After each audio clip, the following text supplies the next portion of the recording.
Have you ever felt a shiver run down your spine while gazing at the stars? A strange sense of looking back into a past far deeper than any history book can reach.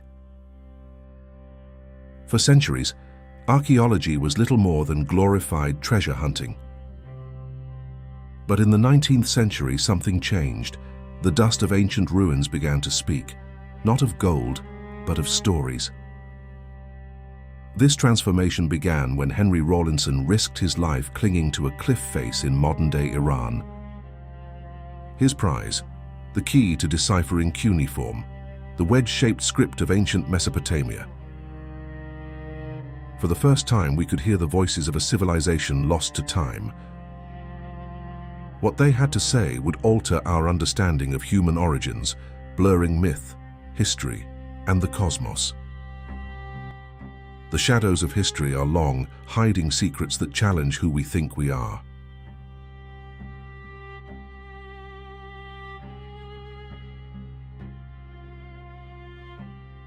In 1872, George Smith was sifting through broken clay tablets in the British Museum.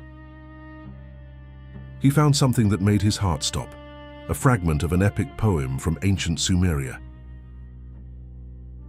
As he translated, a familiar narrative emerged, a tale of a great flood sent by wrathful gods, and of one man chosen to build an ark and save life on Earth. This wasn't Noah's story. This was the Epic of Gilgamesh, thousands of years older than the Bible.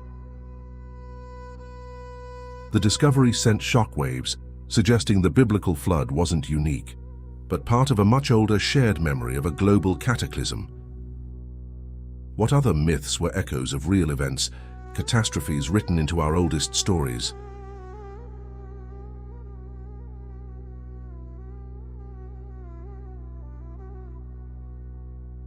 The Gilgamesh tablet was a doorway to a past more turbulent and mysterious than imagined. This is where our journey takes a sharp turn, into the controversial realm of ancient astronaut theory. In the 1970s, Zecharia Sitchin offered a radical interpretation of these Sumerian texts.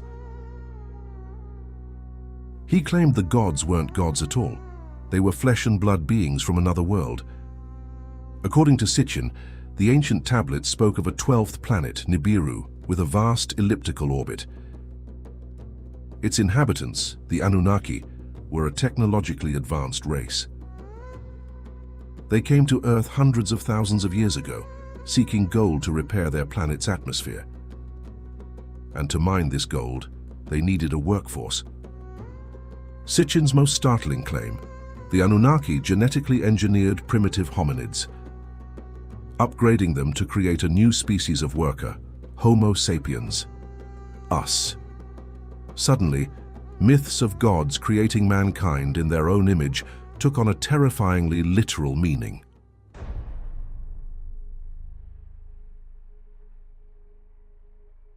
According to Sitchin's translation, the Anunnaki society was far from harmonious.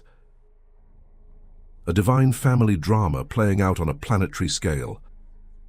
At the center were two half-brothers, Enlil, the stern commander, and Enki, the brilliant chief scientist. Enlil viewed humans as mere tools, a disposable workforce. But Enki, instrumental in their creation, developed compassion for his intelligent, curious children. As human population grew, their noise disturbed Enlil. He decided they were a failed experiment. He convinced the Anunnaki Council to let Nibiru trigger a catastrophic global flood. A tidal wave to cleanse Earth of humanity, swearing an oath to let it happen without warning. This was the divine dilemma: cosmic pragmatism versus parental responsibility. The decision to flood the world was a calculated political act born of frustration and fear.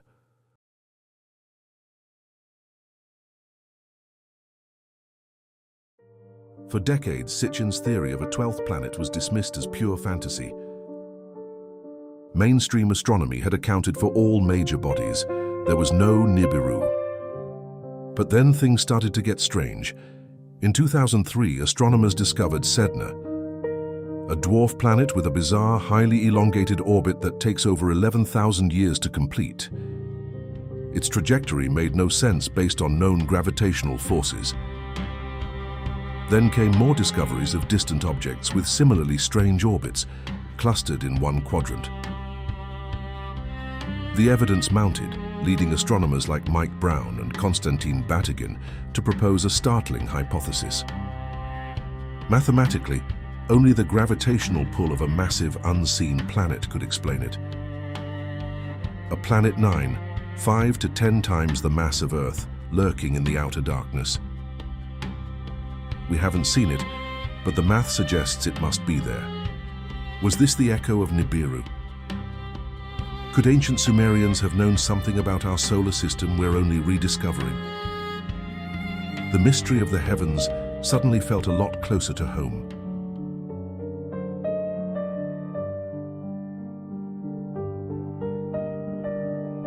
It's a tantalizing thought, isn't it? That our gods were astronauts and our creation story is written in a genetics lab. But here, we must pull back from the abyss and plant our feet firmly on the ground.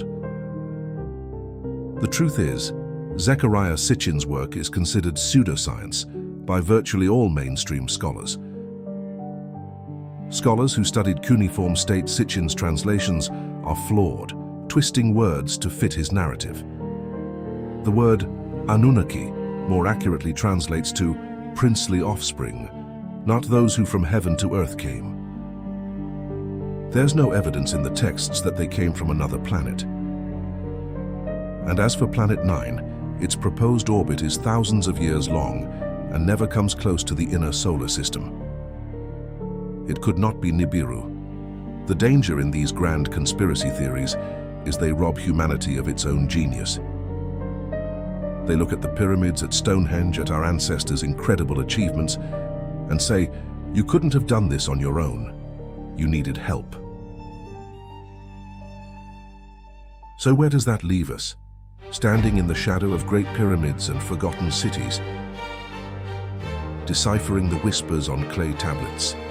Are we the abandoned experiment of alien miners? Or are we something more? The Epic of Gilgamesh isn't just a story about a flood. It's about a king's profound grief and his search for meaning in the face of mortality. The myths of our creation aren't a literal history of genetic engineering. They are powerful metaphors for our species' dawning consciousness. Our history is a human story, a legacy of struggle, innovation, and an unrelenting drive to understand our place. And that story is far more powerful than any myth. Thank you for watching. If this journey into the past sparked your curiosity, be sure to subscribe for more explorations into the shadows of history.